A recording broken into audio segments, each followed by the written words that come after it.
अरे बारवा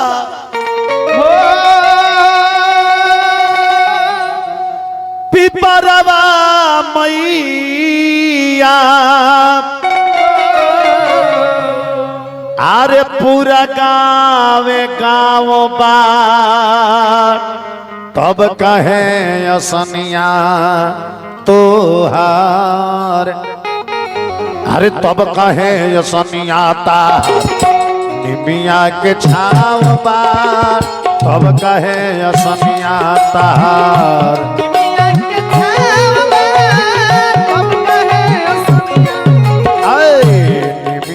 के छाव बार तब कहे असनिया तोहार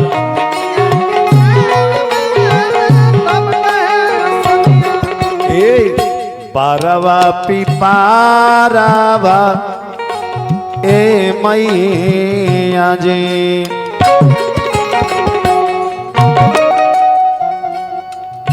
बारवा पिपरवा माई अरे पूरा गाँव बात तब कहे असनिया तार निमिया के छाव बात तब कहे असनिया तार ताली बजत रहे तब कहे असनिया तार निमिया के छाव बात तब कहे असनिया तोहार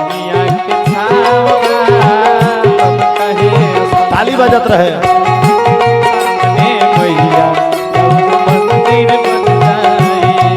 मोरा घर के सामने मैया राउर मंदिर बन जाए हम अइती भोरे भोरे राउर दर्शन हो जाए हम अइती भोरे भोरे राउर दर्शन हो जाए मोरा घर के सामने मैया राउर मंदिर बन जाए मोरा घर के सामने मैया राउर मंदिर बन जाए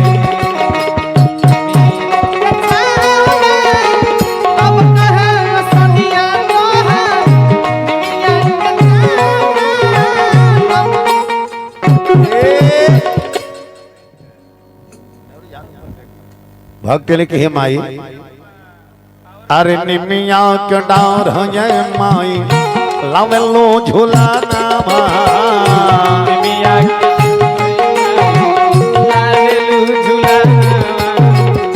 निमिया के तरे लागे तहरो असानामा निमिया के तरे लागे तहरो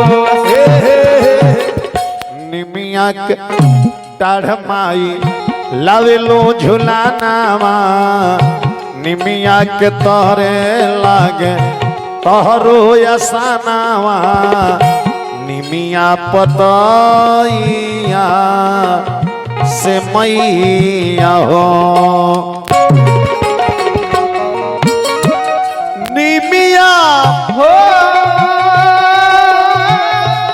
अरे पतैया से तहरा कवन लगाव बा तब कहे असनिया तहार निमिया के छाव बा तब कहे असनिया तोहार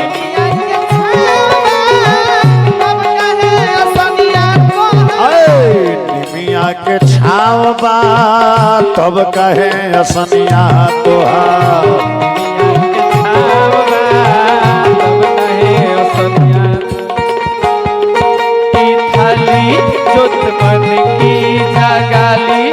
आरती उतारो भोली माँ तू जो दे दे सहारा सुख जीवन का सारा तेरे चरण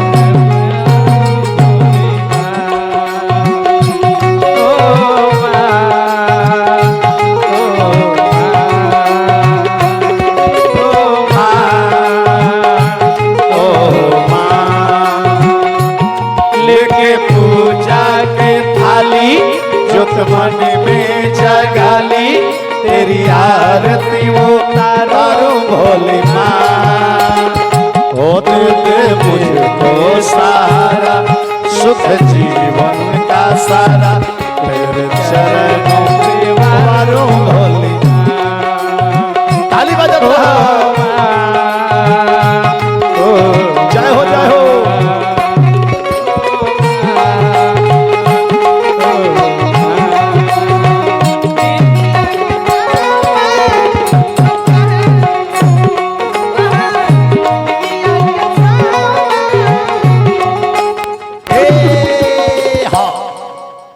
तो हलचल बा बगावो तारे तोहरो भजनामा हलचल बा बगावो तारे तोहरो भजनामा आके भर बलिया में तनदार सनामा आके भर बलिया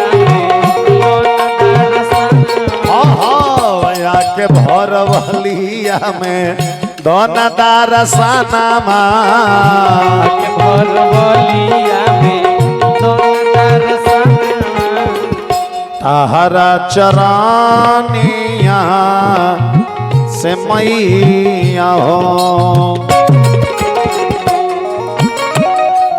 आरे तुहरा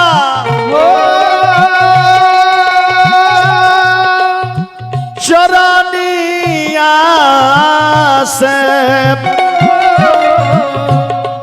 हे सेवकन के भाव बा तब कहे असनिया निमिया के छाव बा तब कहे असनिया निमिया के छाव निमिया के छाव बा तब कहे असनिया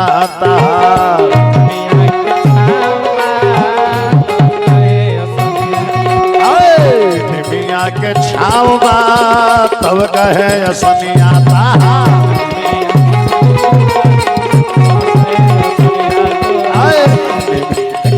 छाव बा तब कहे असनिया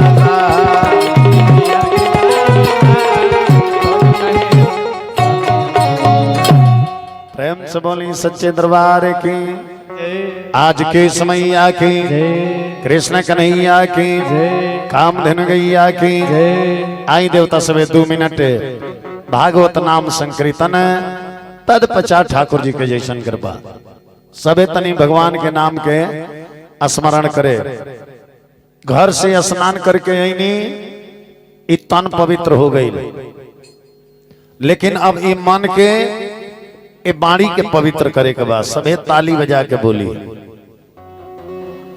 गोविंद मेरो है गोपाल मेरो है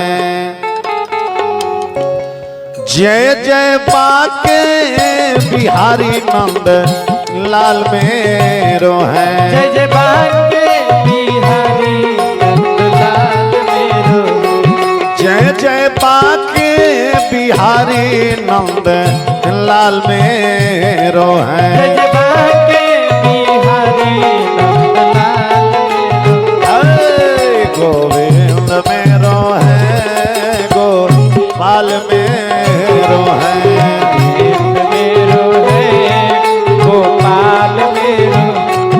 जय जय बाके बिहारी नंद लाल मेरो है जय जय बाके बिहारी नंद लाल मेरो जैसे न बगल में आके साइड में बैठी सब कमरा लगे सामने ना बार बार हो जाइए हाँ वही जा साइड में होके हो जय जय राधा रमन गिरधारी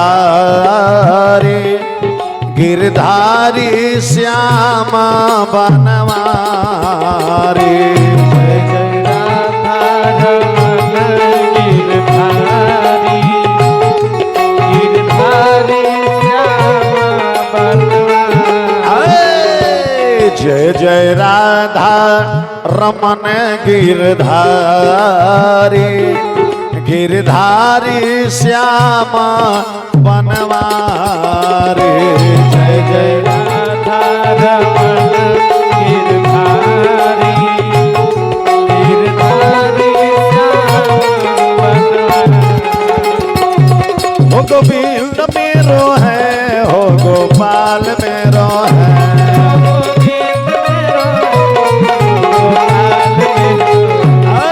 गोविंद मेरो है गोपाल मेरो ताली बजाओ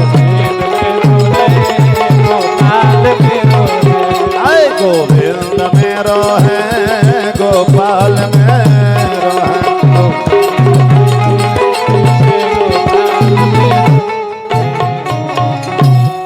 है से बोले वृंदावन बिहारी लाल की जय आज के समैया की जय कृष्ण कन्हैया की जय कामधेनु गैया की जय अपने अपने माता पिता की जय अपने अपने गुरु महाराज की जय। आई देवता सबे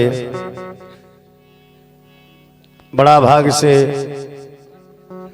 ये गांव नगर क्षेत्र पर क्षेत्र में यज्ञ होला इत गांव धन्यबा जी आज कई साल से ये यज्ञ की सभे करा रहल बा मिलजुल के सभे सहयोग दे के 6-7 साल तो हमरे आवत हो गई। तो जब भी अगर अपना धर्म के प्रति आस्था के अर्घ देवे के अगर वक्त अगर असर प्राप्त होके तो यह वक्त निकाल के जरूर जाए के चाहिए। काहे कि दुनिया में कुछ बाना खाली हाथे आईनी खाली हाथे जाए के बा बिना वस्त्र के आईनी बिना वस्त्र के जाए के बा। यहाँ लोग दुनिया में जीते हैं नया कपड़ा बदल बदल कर तुझे बिना कपड़ा का लोग शमशान पहुंचाएंगे अपना कंधा बदल बदल कर। ध्यान दीजिएगा आप जन्म लिए उस समय भी आपका वजन 2.5 किलो था। आपको जलाने के बाद पूरे शरीर का राख तौला जाएगा तो वो भी 2.5 किलो का होगा। तो बीच में अहंकार किस बात की? अहंकार नहीं करना चाहिए कि जिंदगी की किराए का घर है एक न एक दिन बदलना पड़ेगा। यही बतिया के कुछ लोग अलग भाव में गावेला कि फर्श मखमल पर ऐ सोने वालों। ध्यान से सुनना कि फर्श मखमल पर ऐ सोने वालों कब्र में तुझको सोना पड़ेगा। फर्श मखमल पर सोने वालों ताली बजल रहा है। तुझको सोना पड़ेगा। फर्श मखमल पर ऐ सोने वालों कब्र में तुझको सोना पड़ेगा। फर्श मखमल पर सोने वालों कब्र में तुझको सोना। ध्यान दीजिएगा फर्श मखमल पर ऐ सोने वालों कब्र में तुझको सोना पड़ेगा। फर्श मखमल पर सोने वालों कब्र में तुझको सोना पड़ेगा। हे फर्श मखमल पर ऐ सोने वालों कब्र में तुझको सोना पड़ेगा। और क्या हो अपनी दामन। ध्यान दे कबा एक दिन जाना पड़ेगा सबको इस दुनिया को छोड़ करके। पहन कर जोड़ा रे यूं ही कफन का अपनी दामन भिगोना पड़ेगा। के जोड़ा रे यूं ही कफन का अपनी दामन भिगोना पड़ेगा। हो पहन कर जोड़ा रे यूं ही कफन का अपनी दामन भिगोना पड़ेगा। जोड़ा रे यूं ही कफन का अपनी दामन भिगोना पड़ेगा। ध्यान दीजिएगा हमारे बात को। एक सेठ जी रहले एगो सेठ जी रहले बहुत उनका संपत्ति रहे बड़ी राज रहे। वो सेठ जी के घर में एगो दासी रहे दासी। सेठ जी रात भर मखमल के गदा पर खूब चैन के नींद सुतस। दासी बोरा बिछा के सूते रात भर मच्छर काटसन तो रात भर भगवान के भजन करे। रात भर भगवान के भजन करे। सेठ जी रात भर मखमल पर सुतस दासी रात दिन भगवान के भजन करे। जीवन में कबू छोड़लस ना। एक दिन सेठ जी कहीं चल गई ले। एक दिन सेठ जी कहीं चल गई ले तो दासी सोचलस कि आखिर ये मखमल के गदा में का खूबी बा कि सेठ जी साँझ ही सूते लेते एक बेर कीरी नुगला लेखा उठे ले इनकर नींदे ना खुलेला। तनी देखी जे गदवा में का खूबी बा जी पर इतना बिजोड़ नींद लागत। बस दासी आके वो सेठ जी के गदवा पर सुत गई। सुतल तो मखमल के गदा रहे हैं रात भर एको गो मच्छर लगले सना, बड़ा चैन के नींद आयल, खूब दासी सुतल, इतना न सुतल जे इतना किरिन उग गई तब ले सुतले रहे। तले सेठ जी चलिए, सेठ जी आगे ले देख रहे तो कहले रे तेरा इतना मजाल कि तू मेरे बिस्तरा पर शयन की है, इतना निस्वेद मेरे बिस्तरा पर तू शयन की है। वही मेरा सेठ जी हुक्म दहले कि इस दासी को 1000 कोड़ा मारा जाए, 1000 कोड़ा, क्योंकि ये मेरे बिस्तरा पर शयन की है। अब 1000 कोड़ा जब मंत्री ओकरा के मारे लगले, जितने मारस ओकरा पीठ पर के चाम खींच लहले, फिर भी उठाठा मार के हंस दिया। 1000 कोड़ा मार के ओकरा पीठ के चमड़ा खींचा गल, फिर भी उदासी हंस दिया। सेठ जी के अचंभा हो गई, कहले कि अरे तुर तो इतना दुर्दशा भइल, मार के तुर चाम खींच लिहल गई, फिर भी ते हंसत अरी का है। तसिनिया कहती है जे हम हंसत ऐसे बानी जे जीवन भर हम भगवान के नाम जपनी, एक दिन भगवान के नाम छोड़ के ये बिस्तरा पर चैन के नींद सुतनी तो 1000 कोड़ा के हमारा सजाए मिलो। और रउआ तो जीवन भर भगवान के नाम छोड़ के ये मखमलवे पर सुतल बानी, तो राउर कौन दासा होई वो दरबार में, ये सोच के हम हंसतानी कि राउर कौन दासा होई। ध्यान देवे के बा, ओ दिने से सेठ जी मखमल छोड़ दहले, सन्यास ले लहले। चार यारों के कंधे पे जिस दिन तेरी बारात निकलेगी घर से, चार यारों के कंधे पे जिस दिन तेरी बारात निकलेगी घर से, चार यारों के कंधे पे जिस दिन तेरी बारात निकलेगी घर से, अपने करनी पर सुन मेरे बंदे, अपनी करनी पर सुन मेरे बंदे, तुझे फुट फुट कर रोना पड़ेगा। करनी पे सुन मेरे बंदे, तुझे फुट फुट के रोना पड़ेगा। अपनी करनी पर सुन मेरे बंदे, तुझे फुट फुट कर रोना पड़ेगा। करनी पे सुन मेरे बंदे, तुझे फुट फुट के रोना पड़ेगा।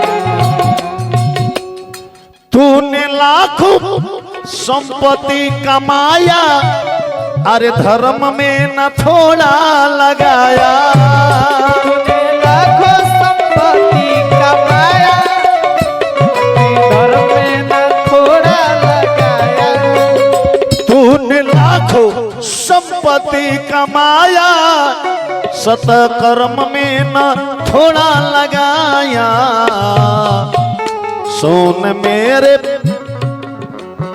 सुन लो मेरे वचन के तू बंदे, एक दिन सबसे हाथ धोना पड़ेगा। मेरे वचन मेरे बंदे, जय हो जय हो। सबसे हाथ धोना पड़ेगा। फर्श मखमल पर ये सोने वालों, कब्र में तुझको सोना पड़ेगा।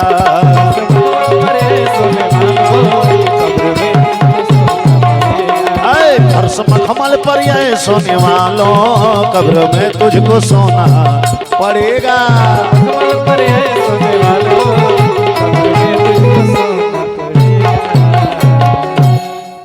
ये जिंदगी भी एक खेल है, ये जिंदगी भी अजीब है। ये जिंदगी 3 पेज का कोरा किताब है, ध्यान दीजिएगा। यह जिंदगी का ये 3 पेज का कोरा किताब है, जिसमें पहला पेज का नाम है जन्म, लास्ट वाले पेज का नाम है मृत्यु, बीच वाले पेज का नाम है जिंदगी।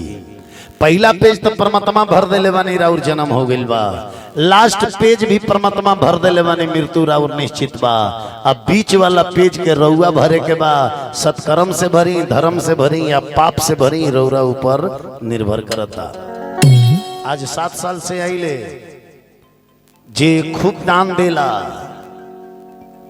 उ आदमी खूब बढ़ल बा, हम अपना आँखी से देखत नहीं, घर घर से हम परिचित बानी, हेती हेती लइकन से परिचित बानी। जिंगा गांव में हम लइकन के रिगावत रहिले, ठुनियावत रहिले, एहू जन लइकन के ठोकरियावत रहिले आ खेलावत रहिले, खियावत रहिले। आज ये ना दिला वही जगह वही जब आज ले उनकर के बढ़न हम देखना ही देखी। एक डेग में बाड़े तो एक डेग में बाड़े, ऐसा नहीं खन नहीं खन दिले जुगा के रखले बड़े तो 5 डेग कर ले बड़े ना, उतने में बाड़े। आज ये दिले बा हम देखत नहीं जो तो खूब बढ़ल बा। हर साल वो व्यक्ति दिल खोल के जे में आकर रोज भाई रोज दान दिले बा, वो व्यक्ति के देखत नहीं कि वो 80 से 100 हो गई बा। आज ये नहीं खे देत जुगाओ तो जेकर के 80 पर देखले बने वो 80 से 70 हो गई, लेकिन 80 से 90 नहीं कबे। हमने के परसेंटेज जानते हैं जना बबुआ। अब जहाँ 7 साल आवागमन हो गई वो आदमी बाकी थोड़े रही, सबसे परछे बा। तो जिंदगी भी एक खेल है। What is life? जिंदगी क्या है? Life is a game, it is playing. जिंदगी एक खेल है, इसे अवश्य खेले। Life is promise it do. जिंदगी एक वादा, इसे अवश्य करें। लेकिन जिंदगी में एक चीज जरूर याद रखना, डिसिप्लिन मेक्स ग्रेट कंट्री। अनुशासन ही देश को महान बनाता है। आजकल के लइकवा क्रिकेट खेले ले जा, क्रिकेट का अर्थ बुझत लो जे का होला। ये जिंदगी भी एक क्रिकेट का खेल है, ये जीवन भी एक क्रिकेट का खेल है। इसमें जो 3 विकेट होता है ना, वो तीनों का नाम है रजोगुण, तमोगुण, सतोगुण। और आपके जीवन रूपी प्ले ग्राउंड में ध्यान दीजिएगा, जीवन रूपी प्ले ग्राउंड में समय जो है ना, समय बॉलिंग करा रहा है। ध्यान दीजिएगा हमारे बात पर। जो समय है वो आपके जीवन रूपी प्ले ग्राउंड में समय है, सो बॉलिंग करा रहा है। जो जमराज हैं वो कीपरिंग कर रहे हैं। आज जो आपकी 10 इंद्रियां हैं, यही फील्डिंग खट रही है, फील्डिंग खट रही है। अगर रौरा मने घर से बीमार पड़नी, हॉस्पिटल में जाके मर गई नहीं, तो रौरा रन आउट हो गई नहीं, रन आउट। आ घर से निकलते गाड़ी में लदाते रौर प्राण निकल गई तो रौरा कैसे आउट हो गई नहीं। अगर जल्दी खा के सुतनी भौक दे मुंह बवाइले रह गई, हार्ट अटैक कर गई तो रौरा दौरे पर किलिंग बोल्ड हो गई, किलिंग बोल्ड। क्रिकेट भी एक खेल है, समझने की अंतर है। हमने किया एगो बुढ़ऊ का लोग खेला खेलेला जौना का नाम है ताश। ताश के नाम रो सुन ले मनी के सुन ले, तनी हाथ उठावे तो बाप रे, ताश तो है नहू के लोग नाम सुन ले भाई दादा। हाँ नाम सुन ले मनी लो। आ जहाँ पति देवी एक गोल 6 घंटा ताश खेलल है, एने एकदम पारा बुझी जो 80 पर पार कर जाए आवत आनी तो फरियाइए जाए तो 6 घंटा वो जका होता। ताश कौन खेला? ताश में जानता नहीं कब प्रकार के पति होला। ताश में 13 प्रकार के पति होला। कब प्रकार के होला? 13 प्रकार के। एका, दूगी, तीगी, चौका, पंजा, छठा, साता, आठा, नौवा, दसा, गुलाम, बीबी, बादशाह। ये न होला गिरिजी होला न। ते पूरा ताश के पत्ती के हम रउआ जीवन पर उतारत नहीं। एकरा के देखी जो वो ताश के खेला में रउआ जिंदगी में जरा सा के अंतर नहीं के, जरा सा के अंतर नहीं के। आ ताश के खेला जानता नहीं कौन हो? आपस में मेल चाहिए, आपस में मेल चाहिए। गाड़ी में तेल चाहिए, हे गर्मी में बेल चाहिए शक्ति बढ़ावे के। नाम जग में अमर चाहिए, गिरिजी जाड़ा में कमर चाहिए। आ परीक्षा में नंबर चाहिए फर्स्ट सेकंड पावे के। नहाए के गंग चाहिए, गावे के ढंग चाहिए, साधु के संग चाहिए ज्ञान कुछ पावे के। बकरीन के घास चाहिए, बकरीन ध्यान दे बबुआ, बकरीन के घास चाहिए, परीक्षा में पास चाहिए। आ निकामा लोग के ताश चाहिए टाइम कटावे के। पलानी में टाटी चाहिए, हे लइकन के जाड़ा में गाती चाहिए। आ हे बुढ़ियन के नाती चाहिए बुढ़ापा में खेलावे के। आई ये ताश के ऊपर एक भजन गाओ, तनी तनी ध्यान से सुनो। आरे जैसन करबा वैसन ध्यान कि जग में नर्तन तू पाई।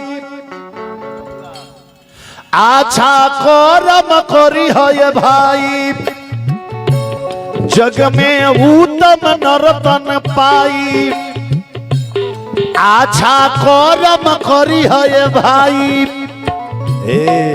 एक ध्यान दो, देख के भूलिया जनी माया के बजरिया में। देख के भूली जनी माया के बजरिया में एक दिन जाए के बाद हरि कचहरिया में एक दिन जाए के बाद हरि कचहरिया में हो एक दिन जाए के बाद हरि कचहरिया में एक दिन जाए के हरि कचहरिया में ध्यान देवे के बाद हो जग में करी हाउ तम कमाई हे मृत लोक नरतन पाई तम कमाई लोक में नरतन पाई जग में करी हाउ तम कमाई मृत लोक में नरतन पाई देख के भूली जनी माया के बजरिया में देख के भूली जनी माया के बजरिया में एक दिन जाए के बाद हरि कचहरिया में एक दिन जाए के हरि कचहरिया में जाए के हरि कचहरिया ये ताश के पति एका के मतलब का भाई एका के मतलब एका से भगवान एक है ये तीनों लोक के दाता अरे माता पिता वही है सबका नैया पार लगाता एका से भगवान एक है लोक के माता पिता वही है सबके नैया पार लगाता एका से भगवान एक है तीनों लोक के दाता माता पिता वही है सबका नैया पार लगाता तू की कोई नहीं है दूजा उनके ध्यान से कर लो पूजा तू की कोई नहीं है दूजा उनके ध्यान से कर लो पूजा हो तू की कोई नहीं है दूजा उनके ध्यान से कर लो पूजा तीन दिन के बाट है उमरिया में तीन दिन के बाट है उमरिया में एक दिन जाए के बाद हरि कचहरिया में एक दिन जाए के हरि कचहरिया हो एक दिन जाए के बाद हरि कचहरिया में एक दिन जाए के हरि कचहरिया तीगी तकले तो बता दानी कहा ले बताओनी हाँ अंगुरी उठा के बताई लो तीगी ले बताओनी है ना तीगी 3 दिन ले बाटे है उमरिया में अब चौका के मतलब का भाई चौका के तो चौका 4 कहार उठाई है उठाई है उठाई है उठाई है अरे मोर घटले पहुंचई है पांजा 5 जना हो मिलके मुंह में आग धरई है चौका 4 कहार उठाई है होटले पहुंचे हैं पंजा 5 जना मुंह में आग धरे चौका 4 कहार उठाई है मरघट ले पहुंचई है पांजा 5 जना हो मिलके मुंह में आग धरई है छाठा छठी रात के बाद लोग भूल जाता हर याद छाठा छठी रात के बाद लोग भूल जाई तोहरो यार छाठा छठी रात के बाद लोग भूल जाई तोहर याद है 7 शास्त्र पुराण के लिखल बा अक्षरिया में 7 शास्त्र पुराण के लिखल बा अक्षरिया में एक दिन जाए के बाद हरि कचहरिया में। एक दिन जाए के बाहरी कचहरिया। एक दिन जाए के बाद हरि कचहरिया में। एक दिन जाए के बाहरी कचहरिया। हाँ साथ ले तो बता दो नहीं। अब आठा के मतलब का भाई? आठा के तो आठा आठ पहर के होला हई दिन रात ये भाई। अरे नौवा नौ महीना रखली गर्भ में तह के माई। आठा आठ पहर के होला दिन रात के भाई। नौवा नौ महीना रखली गर्भ में तोहके माई। आठा आठ पहर के होला दिन रात ये भाई। नौवा नौ महीना रखली गर्भ में तोहके माई। दासा खोली 10 दरवाजा गुलाम बनी तोहरो राजा। दासा खोली 10 दरवाजा गुलाम बनी तोहरो राजा। अब जवन लइका रौरा गुलाम में रहला जब भाई 10 दरवाजा खुल जाई में से निकल जाए तब पूरा और जवन गुलाम लइका रहला अब घर के ऊ राजा हो जाई। तासा खोली 10 दरवाजा गुलाम बनी तोहरो राजा। बीबी फंसा के रखी है हुकुम के बजरिया में।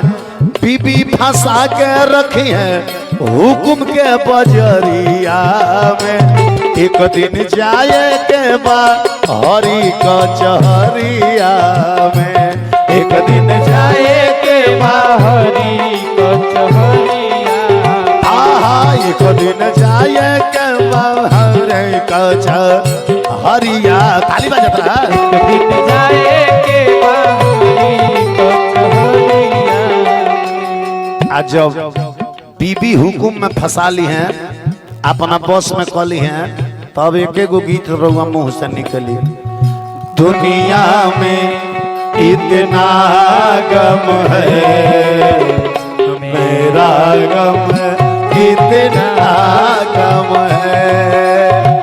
दुनिया में इतना गम है मेरा गम इतना गम है। लोगों का गम देखा तो मैं अपना गम भूल गया। दुनिया में कितना गम है मेरा गम कितना गम है। दुनिया में कितना गम है मेरा गम कितना गम है। एक दिन जाए के बाहरी कचहरिया में। एक दिन जाए के बाहरी कचहरिया। अभी ताश के लास्ट पति के नाम है बादशाह। ये ताश के लास्ट पति के नाम का है बादशाह। तो जाके बादशाह से वही जाका तू मुंह देखब। अब की नहीं सोचब तो पाछे बड़ा पछतैब। जाके बादशाह से वही जाका तू मुँह देखैबो। अब की नाही सोचब तो बड़ी पछतैबो। अरे जाके बादशाह से वही जाका तू मुंह देखब। अब की नहीं सोचब तो पाछे बड़ा पछतैब।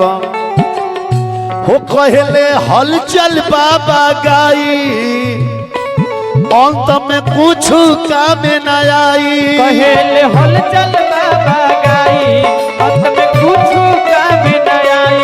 कहले हलचल बाबा गाई अंत में कुछ काम न आई। उमर ढल जाई तो करब का बुढ़ौरिया में उमर ढल जाई तो करब का बुढ़रिया में एक दिन जाए के बाद हरी कचहरिया में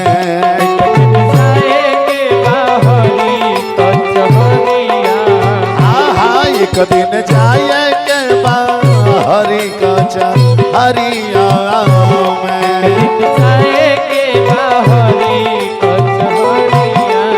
यही सब कहिले ए गलिया ए चौबारा यहाँ आना ना दोबारा ये गलिया ये चौबारा यहाँ आना ना दोबारा अब हम तो भये परदेसी के तेरा यहाँ कोई नहीं तेरा यहाँ कोई नहीं तेरा यहाँ कोई नहीं तेरा यहाँ कोई नहीं ये गलियाँ ये चौबारा यहाँ आना ना दोबारा ये गलियाँ ये चौबारा यहाँ आना ना दोबारा अब हम तो भये परदेसी की तेरा यहाँ कोई नहीं तेरा यहाँ कोई नहीं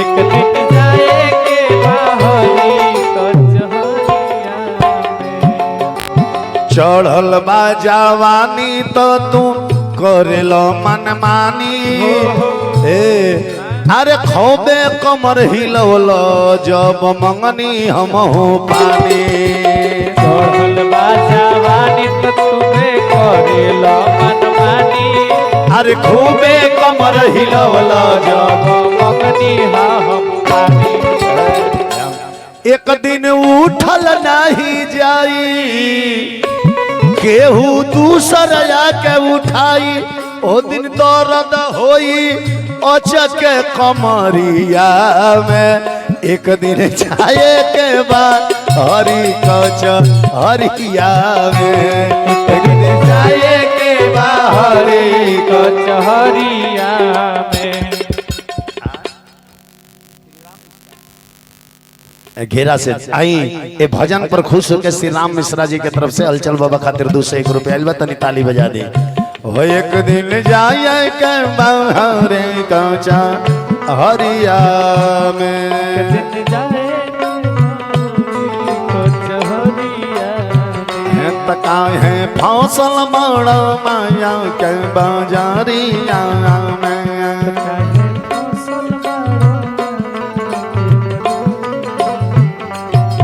एक दिन जाए के बाहरी कचहरिया में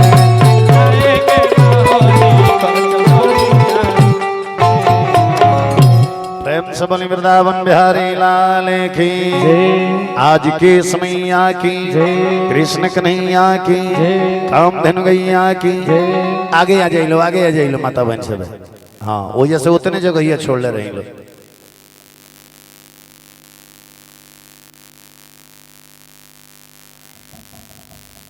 चली भजन अच्छा लगल होगा तो ताली बजाई तो केकरा केकरा अच्छा लगल बा हाँ आई कथा के फरमाइश आइल बा महाराज मुरध्वज के कथा गावे के अपन अपन गावे के शैली अलग अलग होलवा कुछ लोग मुरध्वज राजा के कथा गावेला तो डायरेक्ट राजा मुरध्वजे से उठावेला लेकिन हलचल बाबा ये कथा बहुत पीछे से लेके आवेले गावेला लोग की समय के घोड़ा छूटल तो डायरेक्ट राजा मुरध्वज के लड़का ताम्रध्वज पकड़ ले लेकिन हम गाइले जो घोड़ा छूटल तो कहाँ कहाँ रुकल के पकड़ ले रहे कहाँ कहाँ लड़ाई भइल सबसे अंतिम में बिहार में रतनपुरा में घोड़ा पहुंचा रहे जहाँ मुरध्वज राजा के लड़का ताम्रध्वज पकड़ ले रहे वो अंतिम एकरा पहले कहाँ कहाँ के राजा पकड़ ले एजा से हम कथा दर्शावत लेके तब ओइजा चली ले ई कथा गावे में 3.5 घंटा लगेला लेकिन कितना बकता ये कथवा के 1 घंटा में खत्म कर दे 1 घंटा में ध्यान दी एकरा के ध्यान से सुनी आ सबे बढ़ जाए लोग रहुआ लोग बढ़ जाए माता जी वही जा बढ़ जाए एक के मरवा के आड़ा बैठत तो काल कि हेने आके आके बैठी ए धूपवा में बैठी धूप में बैठे तौरी तपस्या रहू सही हुई। हाँ प्रेम से वृंदावन बिहारी लाल की ई कहानी महाभारत के हो। पूरा महाभारत जब समाप्त हो गई, जब महाभारत समाप्त हो गई तो जब पूछल गई कि महाभारत के जीतल हा, तो सबसे पहले धर्मराज कहले कि हम धर्म के खाता पर जीतनी हा। कन्हैया कहले कि धर्म के खाता तार रहित तो महाभारत वो दिन हार जैती सन। कहिया जहिया भीम से दुर्योधन से लड़ाई रहे तैया तू धर्म के बात अपनौल। कहले कि दुर्योधन बड़े अकेले हमने के 5 भाई बानी सो, तो 5 जना में से 2 जना दुर्योधन में चल जास कि हमने के 3-3 जना हो जाए के लड़ाई बराबर के हो जाए। ओ दिन बिगाड़ देले रहता का जने वो हिस्सा में अर्जुन के भीम के मांग ले रही तो हई सहदेव से नकुल से धर्मराज से युद्ध भई रही। ओ दिन महाभारत हरा गई। तू साइड होकर भीम कहले जे हम महाभारत जीतले बानी। कन्हैया कहले जे केंगा। भीम कहले जे बताई कि बाबू एक चढ़ा लो। भीम कहले जे बताई जौन दुर्योधन लकड़ी के घर बनौले रहे लक्षागृह, आ ओई में हमर माई कुंती 5 भाई के लेके सुत गईली आ ओही में एगो भीलनी भी 5 गो लइकन के लेके सुत गई। आ दुर्योधन आधा राती खानों में आग लगा दहलस। अब 5 जना के महतारी के लेके हम अपना कान्हा पर ना भाग रहती तो वही बेरा इलो जर के रहित कि ना, सब जना जर के मर जाते तो महाभारत के जीती। सहदेव कहले के चुपचाप रह।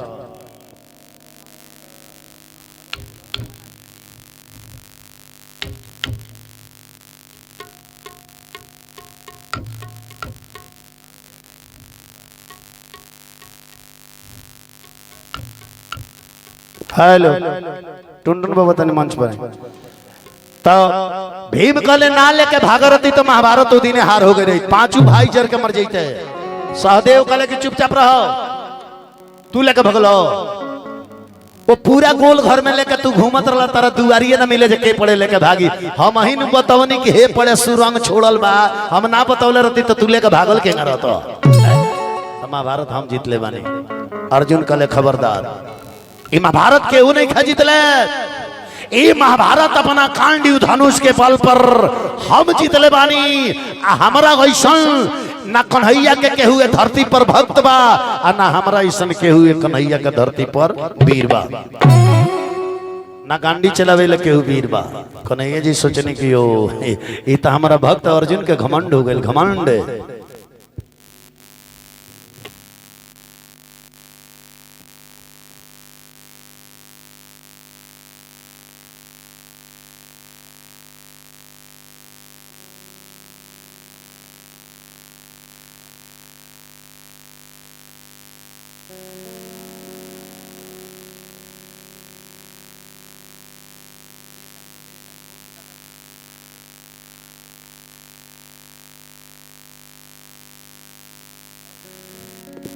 हेलो प्रेम से बनी वृंदावन बिहारी लाल की जय।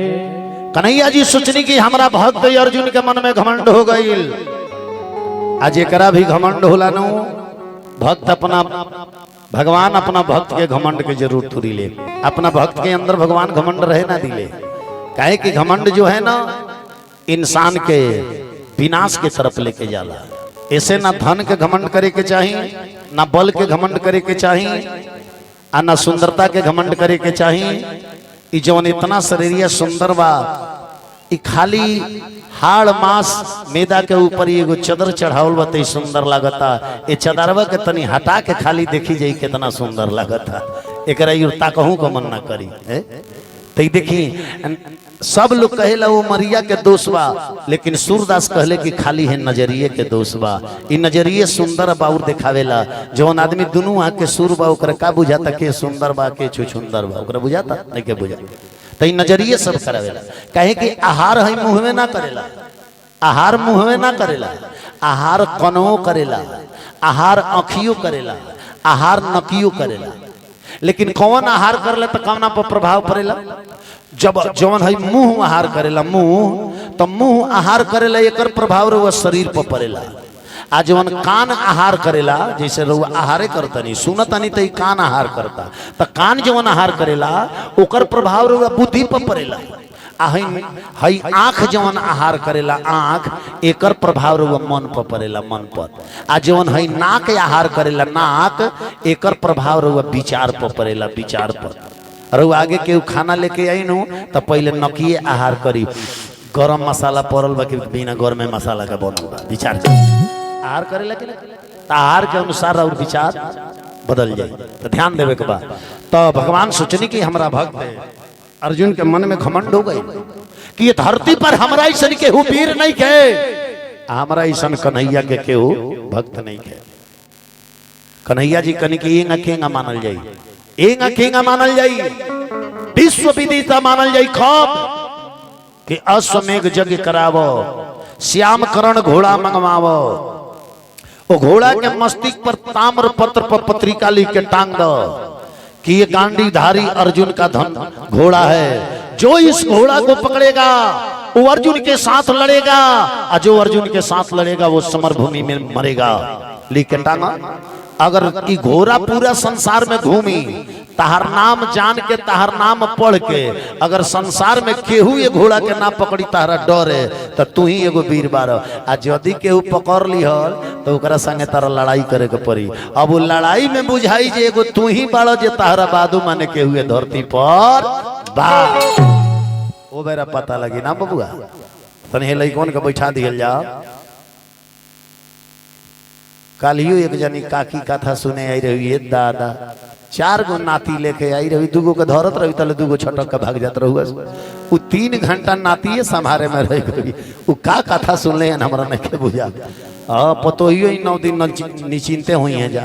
हां कहीं जाके ले ले जा चारू सन को ले जाके खेलई तनी गर्मी में हम निश्चिंत सुती विचार करी।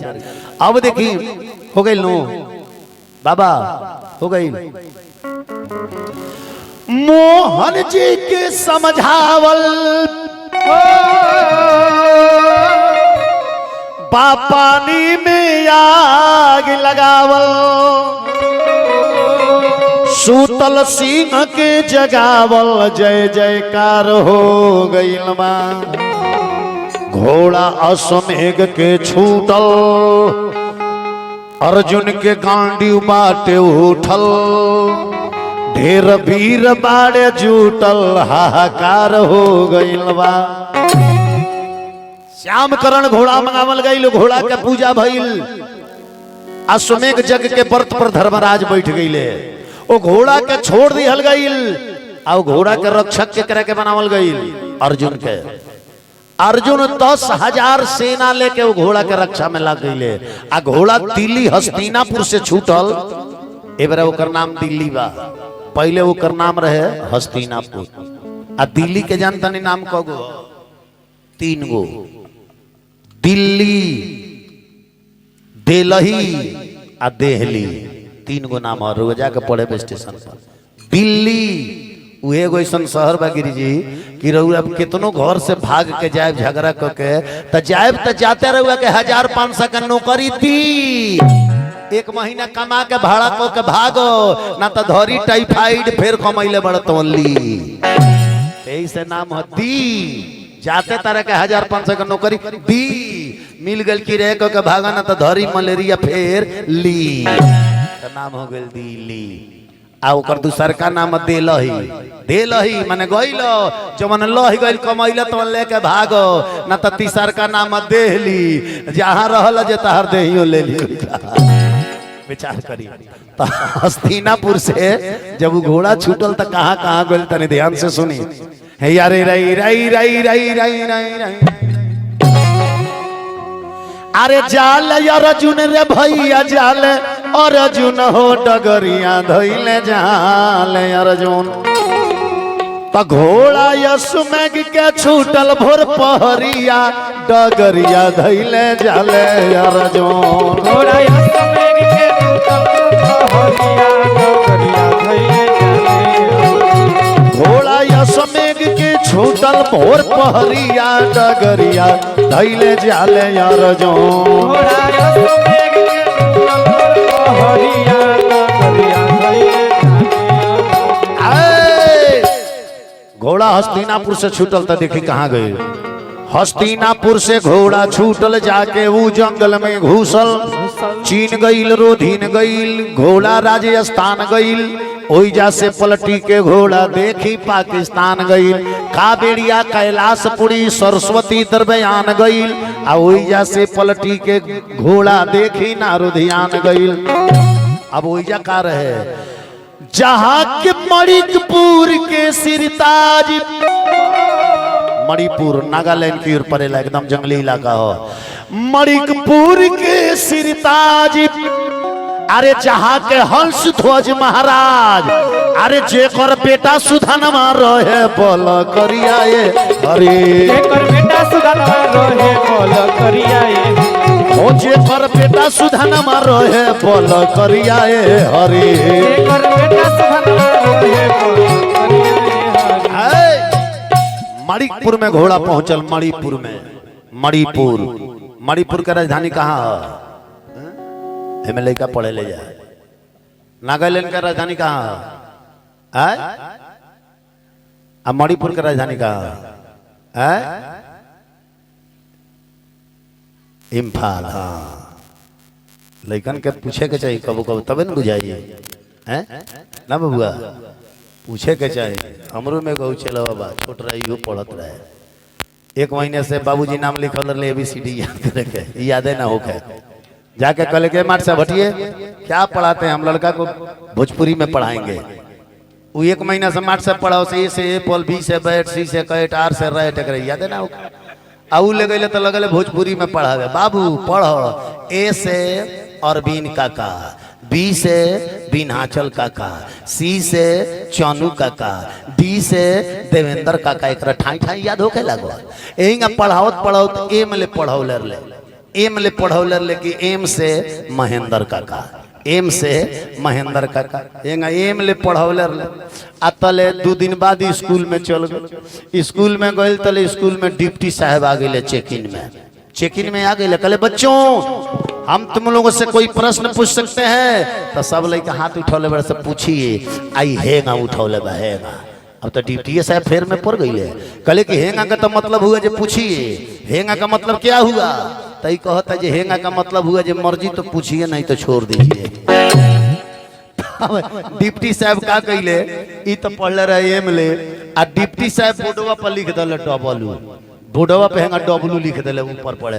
कहले बताओ बताओ बच्चों ABCD का कौन सा अक्षर है? डब्लू लिख के कहले कि बताओ ABCD का कौन सा अक्षर है? अब सब लड़का चुप पड़े सो, तले डिप्टी साहब एक करके खड़ा करा दले, बताओ बताओ ABCD का कौन सा अक्षर है? अब तो पढ़ ले बहेगा एम ले, अब लिख दले हेगा डबलू।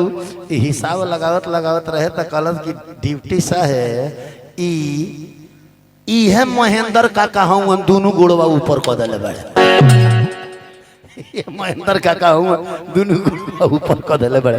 विचार करी तब मणिकपुर के राजा हंस ध्वज महाराज रहे, मणिकपुर के सिरताज।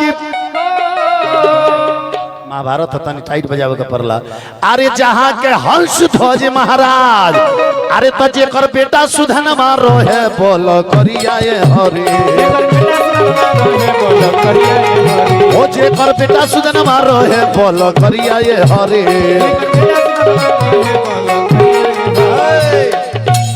ओ मणिकपुर के राजा रहे हंस ध्वज महाराज। आ हंस ध्वज महाराज के एगो लड़का रहे जौना के नाम रहे सुधनमा।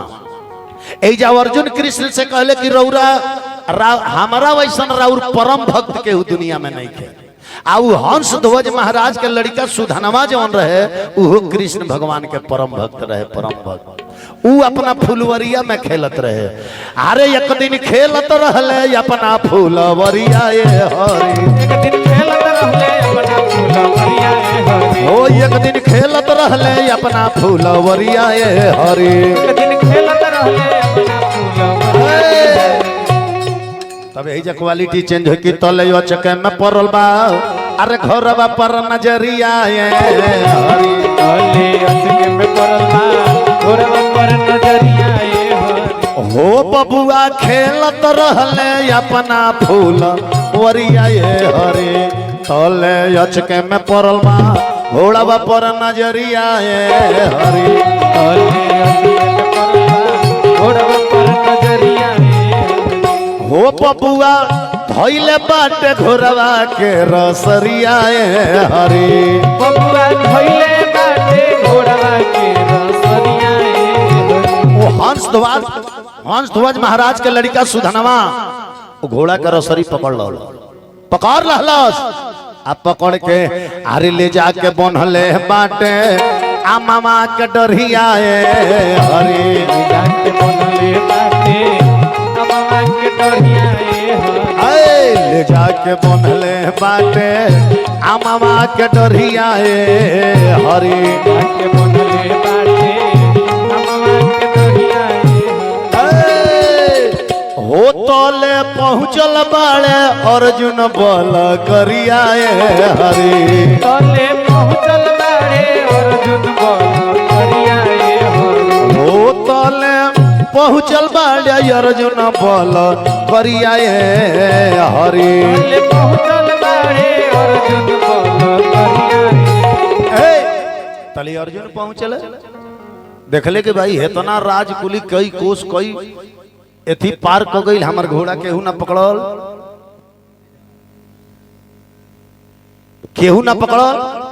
ई कौन ऐसा वीर हो गई हमारे घोड़ा के बांध देले बा अर्जुन पीछे से गईले तो देखले कि ओ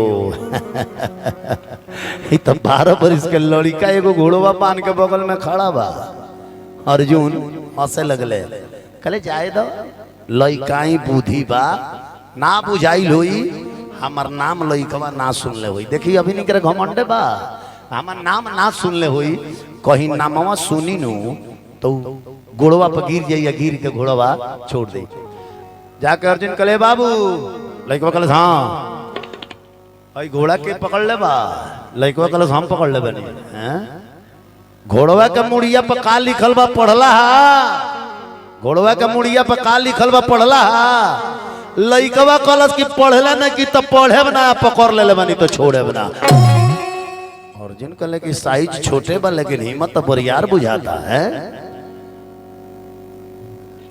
लइकवा कलस की का लिखल बा तू ही पढ़ के सुना दो तू ही बता दे जे पर का लिखल बा देखिए अर्जुन के तनी झुकावता कहले तू ही बता दे जे का लिखल बा अर्जुन के बुझाते नहीं के घमंड में बाड़े कहले कि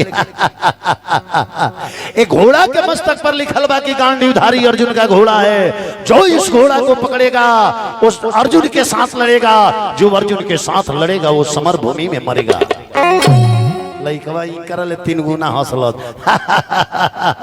तो महाराज लड़ाई के पहले रउआ ई केंगल निर्णय ले लहनी कि अर्जुन के संगे लड़ाई हुई तो जे लड़ी से ही मरी अर्जुन ना मरी है एकर का गारंटी बा युद्ध में डिसीजन युद्ध से पहले नहीं दिया जा सकता है कि इसमें कौन पार्टी जीतेगा पहले डिसीजन ना हो सके खेल में भी पहले डिसीजन ना हो सकेला हैं लड़ाई के मैदान में जब आधा खेल निकल जाला तब बुझाला जे कौन पार्टी निकले हो सकेला अंतिम विकेट ले जवन रहेला वो मार के निकाल देले जा जवना के पोजीशन रहेला कि हार जाई उ जीत जाला ध्यान दे आ जवन पार्टी जीते लागेला नु उ तनी ढीला होके लबे अब तो हमनी के आगल में नहीं सब बाउंड्री पर जीतिए जब उ लो ढीला होके लागल आ जवन हारे लागेला सोन उ टाइट हो जाले सोन औरी के भाई अब हमनी के हारते माने सब मुंह चाहे जियो आ जे जीतेला उ तनी मन ढीला ही करे लागेला ध्यान देवे के बा कहले अर्जुन की बबुआ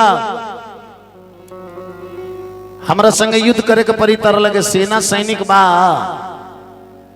त कल लइका की लड़ाई के भी कोनो नियम होला ए लड़ाई के नियम बनी लड़ाई के भूमि चुनल जाई कि कौना जगह युद्ध होई अरे गांव नगर टोला महला में युद्ध होके वाला थोड़े हो अब ये लड़ाई बिहने होई अरे वो लगे पावड़ हुई तो घोड़ा के अरे वो हमरा से छोड़ा के लेके जाई अब लड़का घोड़ा पकड़लस अब पकड़ के लेके चल गई राज्य में अर्जुन के पड़ाव वही जा गिर गई कले के जा रुक जाए के सब जाना सवेरे युद्ध हुई आ युद्ध में ये लड़का के बाप के एक सारा सैनिक के पराजित करके आ तब जैसे घोड़ा लेके आगे बढ़ल जाए अब लइका सुधनवा गईल अपना घरे अपना बाबूजी से कहल कि बाबूजी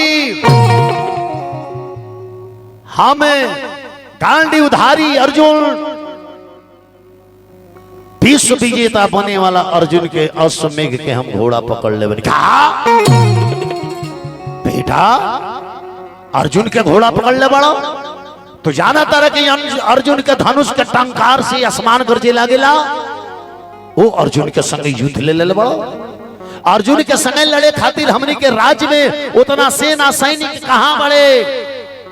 अर्जुन 10,000 सेना लेके आई हुई हैं, हरदम 10,000 सेना के संग रह ले। आ तारा बाबूजी के लगे तो 5,000 सेना नहीं के ना का हुई।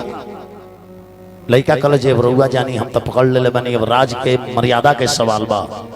राजा हंसध्वज कहले कि पूरा राज में दिनोड़ा दिवाद की पूरा राज के लड़का सियान सबे पीने लड़ाई के मैदान में चली अर्जुन के संगे लड़े खातिर। जब गांव गांव के आन शान तान के लड़ाई लाग जाला तो जब बूढ़ जवान लड़का सियान ना देखे के चाहिए, जो सबका जाए के चाहिए। अपना देश के प्रति अगर कहीं युद्ध लाग गई तो जब लड़का सियान ना देखे के पड़ी। देश में जब संकट मर रहा तो जितना फौजी रिटायर भइले रहे उनको के खींचे लगे सरकार। आ कुछ लोग के धाई धाई ट्रेनिंग दे के 2-4 साली दौड़ाई, ठाई दे बंदूक धराई, 2 फायर कराई, कही कि चलो बाबू अब ये तो मार दी है ना तो फाइनल हो जाइए।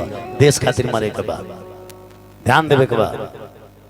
अब राजा तिरोड़ा दिवा दे पूरा राज में कि बिहने राजा हंसध्वज के ऐलान बा कि लड़ाई के मैदान में पूरा प्रजा के वही हाजिर हो जाए बा अर्जुन के संगे लड़े खातिर।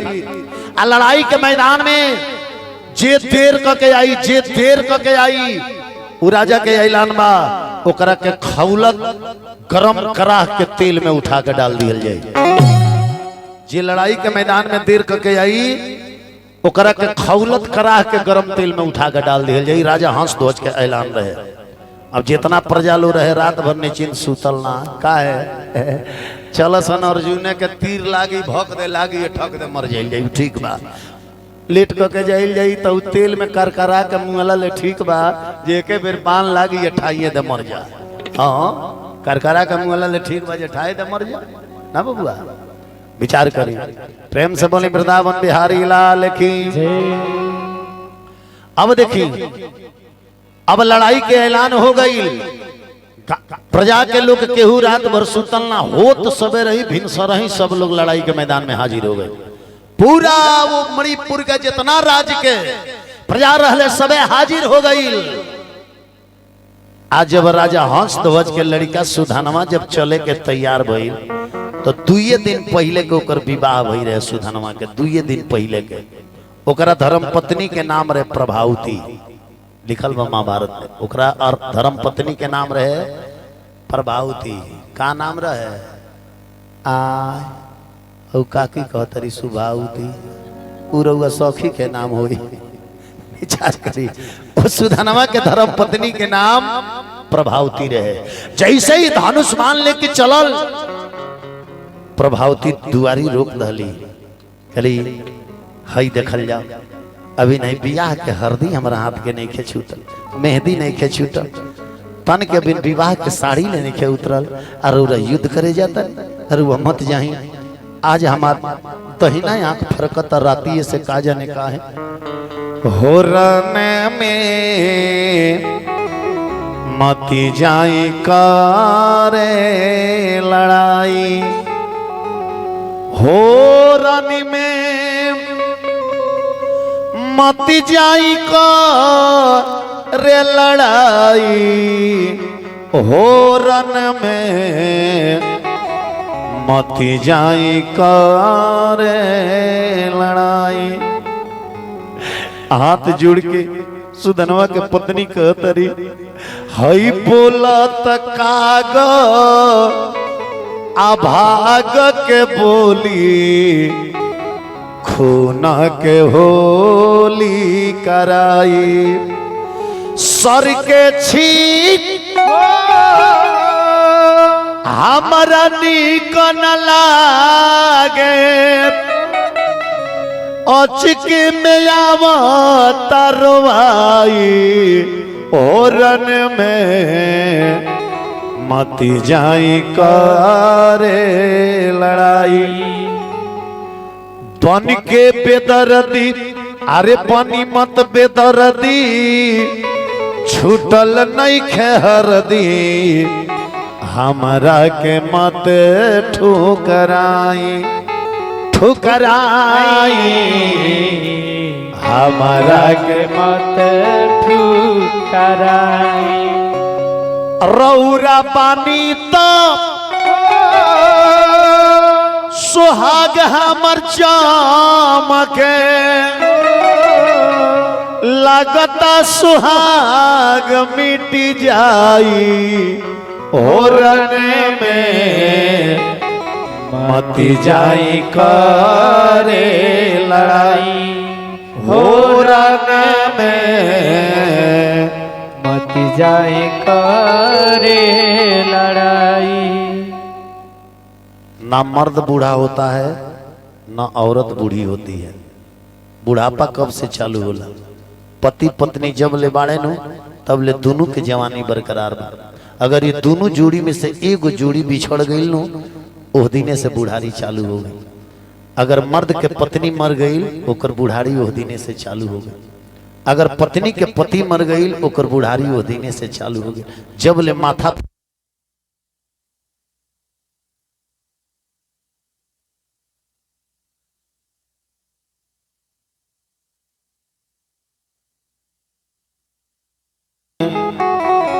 मत जाई करे लड़ाई। सुदानमा अपना पत्नी के ढाई दले के हटो। वीर के पत्नी हो के वीर के पतो हो के कायर लेखा जतरा का बेरा रोवतरू। वीर के पत्नी हिंगा ना रोइले। वीर के पत्नी तो अपना पति के माथा पर चंदन लगा के लड़ाई के मैदान में भेजे ले। वो सुदानमा क्रोधित होकर अपना पत्नी से कहता आरे प्राण प्यारी प्राण प्यारी प्राण प्यारी तो जल्दी छोड़ दो दुआरी प्राण प्यारी अरे जल्दी छोड़ दो दुआरी प्राण प्यारी। तारा मालूम नहीं खे? अरे पीर के पतो हो पीर के तू नारी पीर के पतो हो पीर के तू नारी पीर के पतो हो पीर के तू नारी। अरे कायर लेखा रहबू तो लोग दी गारी प्राण प्यारी तो जल्दी छोड़ दो दुआरी प्राण प्यारी जल्दी छोड़ दो दुआरी प्राण प्यारी। प्रेम से बोले वृंदावन बिहारी लाल की जय। पूरा प्रजा के लोग लड़ाई के मैदान में समय से पहुंच गई लेकिन सुधनमा अपना पत्नी के मनकामना पूर्ण करे में समझावे में इनकरा विलम्ब हो गई विलम्ब हो गई। देखिए सारा प्रजा लोग समय से पहुंच गई।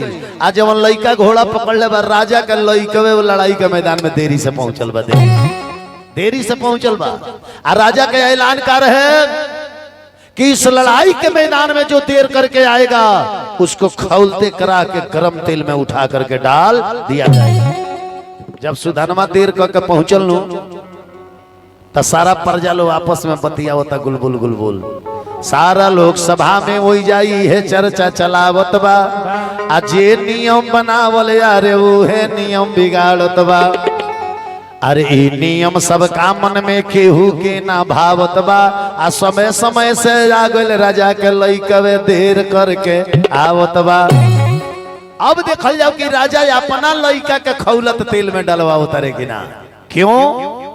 क्योंकि नियम और कानून सबके लिए एक बराबर होता है।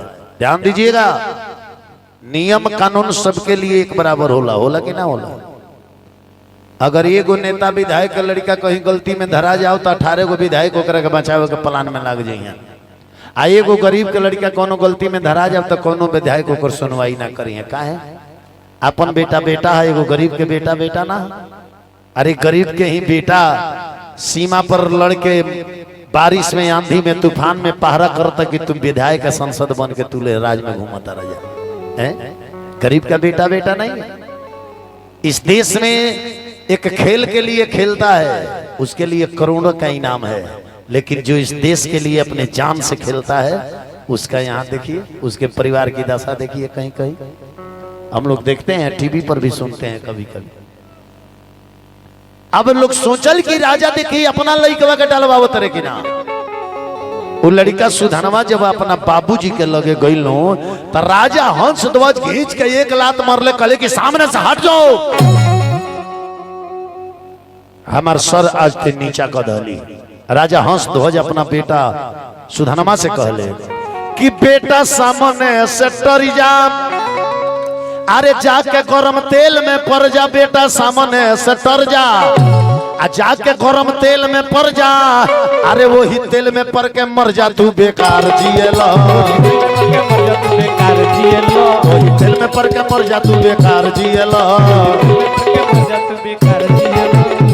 मुड़ी झुकवला तू हमार, अरे तहरा जियाला के धीरकार, मुड़ी झुकवला तू हमार, तहरा जियाला के धीरकार, अरे तहर बाटे जे बेकार तू जियला, बेकार तू बेकार जियलो, तो बाला जे बेकार हो बेकार जियला। हटा हमारा सामने से। सिपाहियों, इस लड़का को उठाया जाए और जो कराह का तेल खौल रहा है उसी खौलते हुए तेल में इस लड़के को डाल दिया जाए। अब 4 जना सिपाही आके वो लड़का के पकड़ ले, सुधनवा के पकड़ ले, खौल तेल में डाले खातिर। सुधनवा रोए लगा।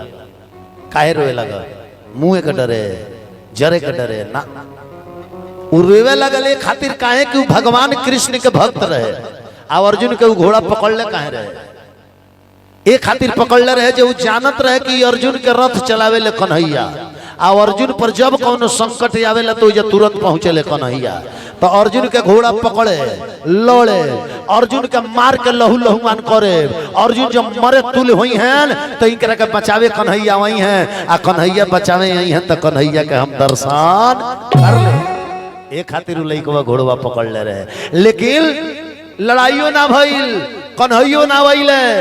तो यही से लइकवा रोता कि भगवान के बिना दर्शने के बुझाता जी हम तेल में जर के मर जाए। आज मन कामना से ही काम कईनी, वो काम हमार पूरा ना भइल।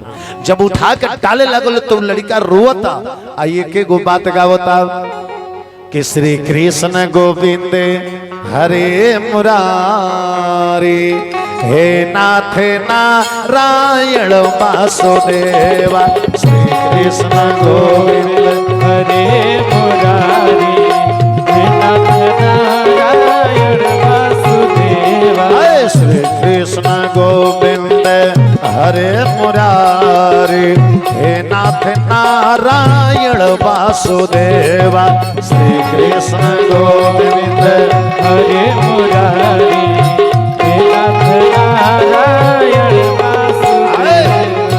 सिपाही लोग उठवले बा, लड़का आंख बन के रोता, भगवान के नाम जपता।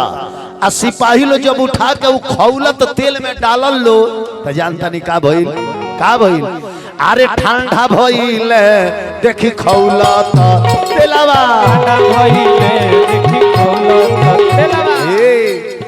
ठंडा भइले हो,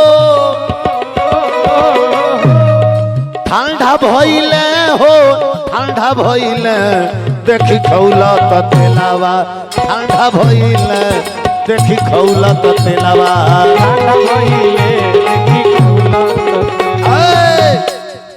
ठंडा हो गए तेल, एकदम शीतल जन तेल खौलत रहे ठंडा हो गई। आ लइका वही में बैठ के गावता श्री कृष्ण गोविंद हरे मुरारी, हे नाथ नारायण वासुदेव, श्री कृष्ण गोविंद हरे मुरारी, हे नाथ नारायण वासुदेव। तेल ठंडा हो गए। अब पारजालो देखी का बतिया होता, पारजालो बतिया होता हनु राजा बड़ी होशियार बड़े, अपना लइकवा के डलवावे के रहला नु तो तेलवा ठंडा करवा के डलवाले। देखी प्रजा के मन में कब का है केहू जानता? प्रजा के मन में शंका हो गई कि अपना लइकवा के डलवावे के रहला तो तेलवा ठंडा करवा के डलवाले। फिर वो लइका के निकालल गईल, दोबारा तेल खौलावल गईल, ओई में नारियल के गोला डालल गईल। जब नारियल के गोला भड़क गईल तो सारा प्रजा हाथ उठौले जे हाँ अब तेल गरम बा। फिर लइका के उठा के डाल तलो तो उहे मंत्र जपता श्री कृष्ण गोविंद हरे मुरारी हे नाथ नारायण वासुदेवा श्री कृष्ण गोविंद हरे मुरारी हे नाथ नारायण वासुदेवा। अब जानता नहीं का भाई भगवानो सोचले जे हम बार बार ठंडा करते रह जाए आई बार बार खौलावते रहिए सन रहे जैसे तेलवे ना पाता कहता तो जानता रहे का भाई भर करा हवई जब अरे भर करा हवई जब भइल बाटे फूलावा अरे ठंडा भइल देखी खौलत तेलवा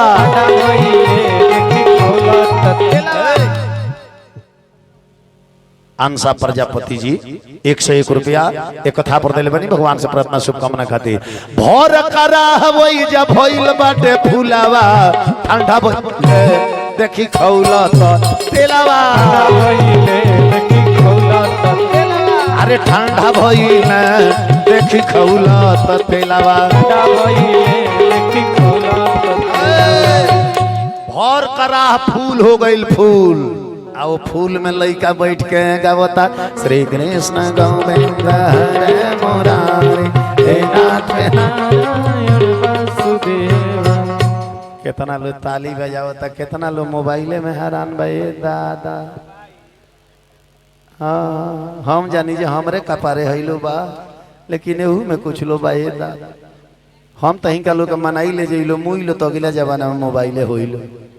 हाँ ए पर सब उतर के जात कहीं जे एकदम पटा के ठाई ठाई मोबाइल एकदम चलत रहेला खातो में पियतो में जातो में आवतो में का जाने शमशान जाइलो ओइजा चलाइलो कि ना हमरा बुझात नहीं। प्रेम से बोली वृंदावन बिहारी लाल की भाई मोबाइल आइल तो जानता नहीं कितना चीज खत्म हो गई।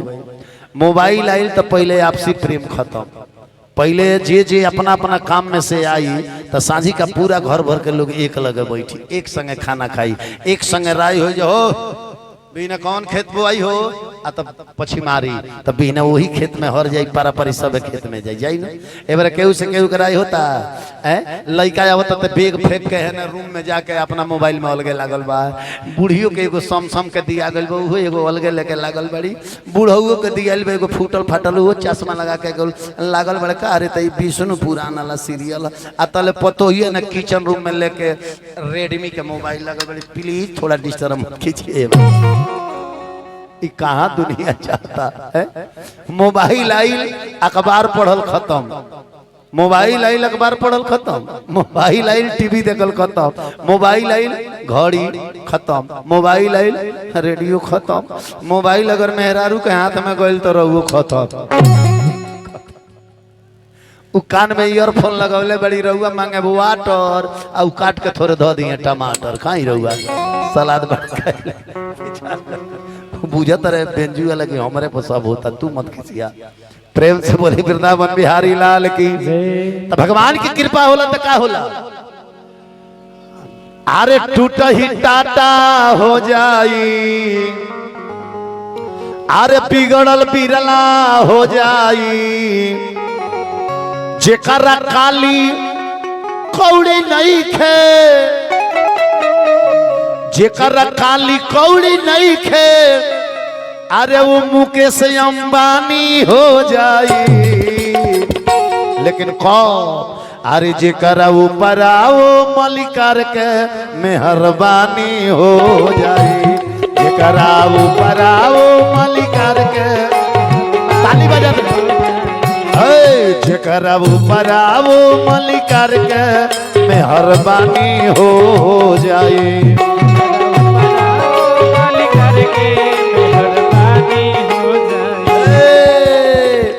हो बिगड़ल बिरला हो जाई हो टूट ही टाटा हो जाई जेकरा काली कौड़ी नहीं खे मुकेश अंबानी हो जाई त जेकरा ऊपर आओ मलिकार के मेहरबानी हो जाई मलिकार के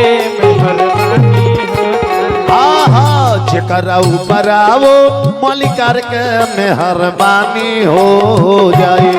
जेकर ऊपर आओ मल करके मेहरबानी हो जाए। खुश होई है पीयूष अमृत करी है हाला होल जी। खुश होइए पीयूष अमृत करिए हाला हाल। खुश होई है पीयूष अमृत करी है हाला होल जी। अरे तेरी सुनी तेरी न लागी मड़ई बनी महल जी। तेरी सुनी तेरी न लागी मड़ई बनी महल। अरे तेरी सुनी तेरी न लागी मड़ई बनी महल जी। ओइलो हवा चानी हो जाई वो अगिया पानी हो जाई। जेकरा खाए के ठीक नहीं खे ऊपर का तानी हो जाई। लेकिन कहो अरे जेकरा ऊपर आवो मलिकार के मेहरबानी हो जाई। बनाओ मल करके मेहरबानी हो जाए। जेकरा ऊपर आवो मलिकार के मेहरबानी हो जाई। जेकर ऊपर आओ मल करके मेहरबानी हो जाए। सबके हो बैठे तनी कैमरा तर से हट के।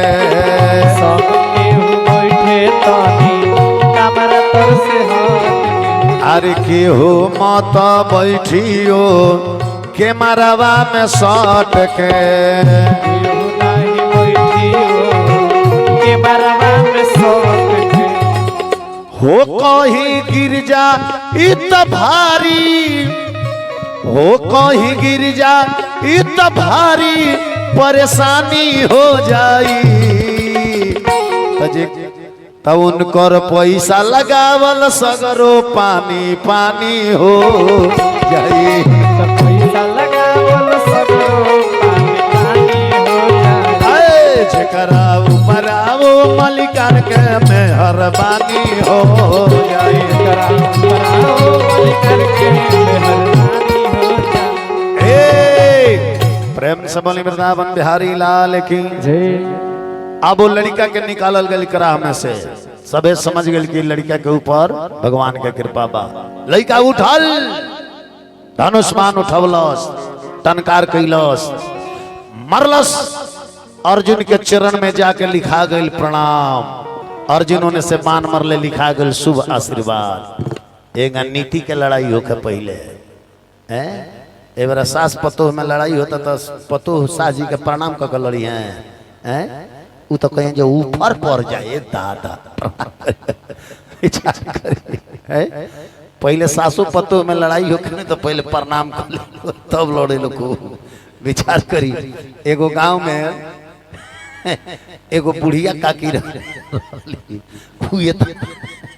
बुढ़िया काकी के नाम लिए सारा बुढ़िया मुहवा सुखा के हमरा युरता के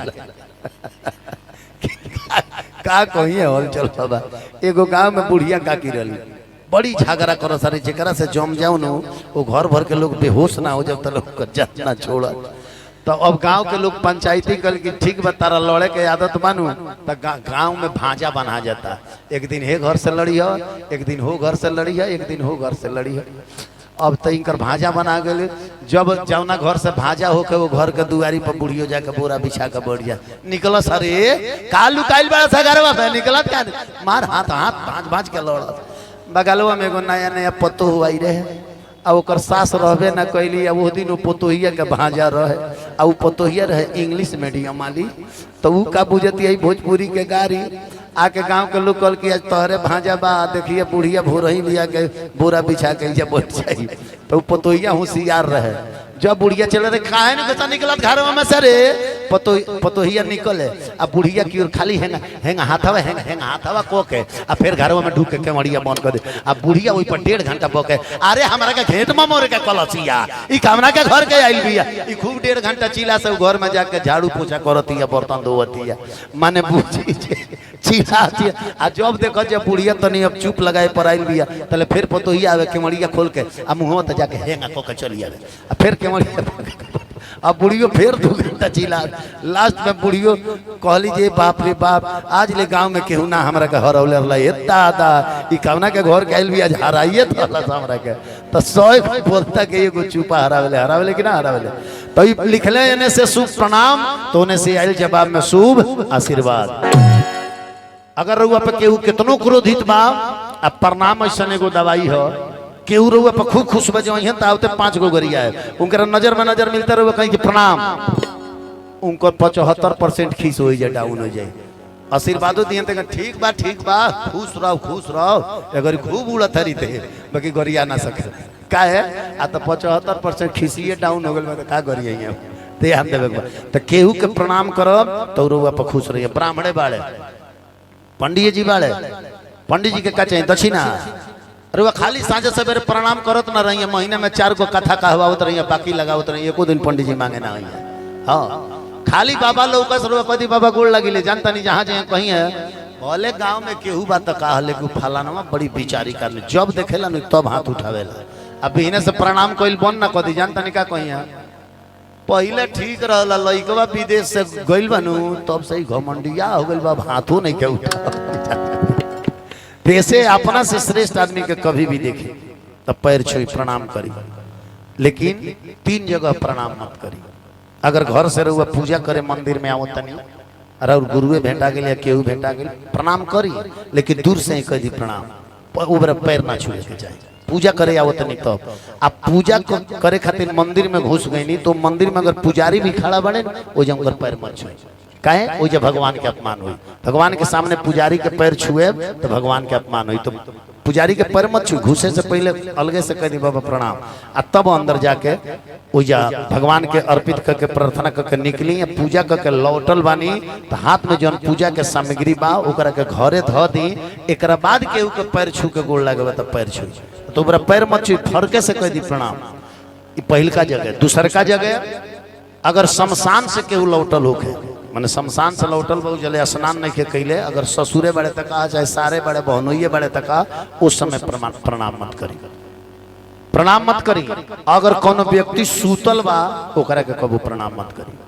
सूतल आदमी के का प्रणाम करे सूतला में प्रणाम करे तो का आशीर्वाद दी कुछ आशीर्वाद दी प्रणाम करे के बाद तो पहले जगाई पतिए देव के मानते नहीं रहुआ सवेरे प्रणाम करे के बाद तई ना कि उ सुतले बड़े तले रुआ 5 हाली प्रणाम घींच के चल दहली ना उ का जानता रहे कि प्रणाम के लिए कि का के पहले जगाई गोड़ छुए से पहले जगाई त केगा जगावे के बाद प्रेम से जाई गोड़ तर बढ़ जाई आ धीरे धीरे गोड़वा दबावे लगी जब धीरे धीरे दबावे लगे न तो सपनों में हुई न तो उन्हें से वापिस आवे लगी रिटर्न आवे लगी आ दबते दबते जब 5-6 वाली दबे न उठ के बढ़ जाए कहे हाँ जा गई बड़ू का आ तो हाँ उठी चाय बना दिले बनी पी ली गोड़ लगता नहीं तब कहेंगे खुश रहा इनो भइल बा अब एक और जानी बाड़ी जानता नहीं कि जगह वेली काहे ने का उठ अगर हार्ट के बीमारी हुई तो उनका हार्ट ही ठीक हो जाइए पति के कबो प्रेम से जगावे के चाहिए। अब पति के गोड़ दाबे अगर बैठ गई नहीं पति कह दिले हमारे गोड़ दाबो तो दाबे बैठ गई तो जबले वो कही ना देश की छोड़ दो हो गई तब तक ले चरण छोड़ के ना हटे के चाहिए। तो वो पति खातिर बताओ तो नहीं मैंने जे सात्विक बात अभी ना कि 4 गो बोतल मार के आयल बड़े बेहोश बड़े गोड़ दाबे के कह दिले और वो रात भर बेहोश रहे रो रात भर दाबत रहे ना सात्विक पति खातिर कहनी कि सात्विक जी बा अगर कह दियल कि गोड़ दाबो तो उनकर तब तक ले दाबी जले कही ना देश की बस हो गई अब जा तले छोड़ के नहीं के हटे के आना तक कितना जानी बाड़ी ये दादा जब पति देव कह लगी तनी गोड़वा दाबना दा 2-3 हाली दबी है दाबते में कहीं जानता नहीं दुकाहे दो ना हमरो कपड़ा सवेरे से टनकते पति देव कहें ठीक बा कपार टनकता तो जाके आराम कर उ लो जबरदस्ती छुट्टी लेके जाला कि ना जाला। तब पहले के लड़ाई भी होके तो संस्कारिक होके लड़ाई भी होके तो नियम में होके अब लड़ाई होके लगल एनसी अर्जुन बाण मारता रे मनुष्य लड़का बाण मारता केहू से केहू पीछे छकत नहीं के अर्जुन के भी बुझागल की अरे आज ले अर्जुन के बाण उसन उसन महारथी लो ना काट पावल आई हाय हाय बारी बरिस के लड़का हमरा बाण के काट देता और जब थोड़ी देर खातिर अचंभा में पड़ल बड़े अर्जुन के लड़का के अंदर बा के आरे सन सन बाना मारे चले लागल राना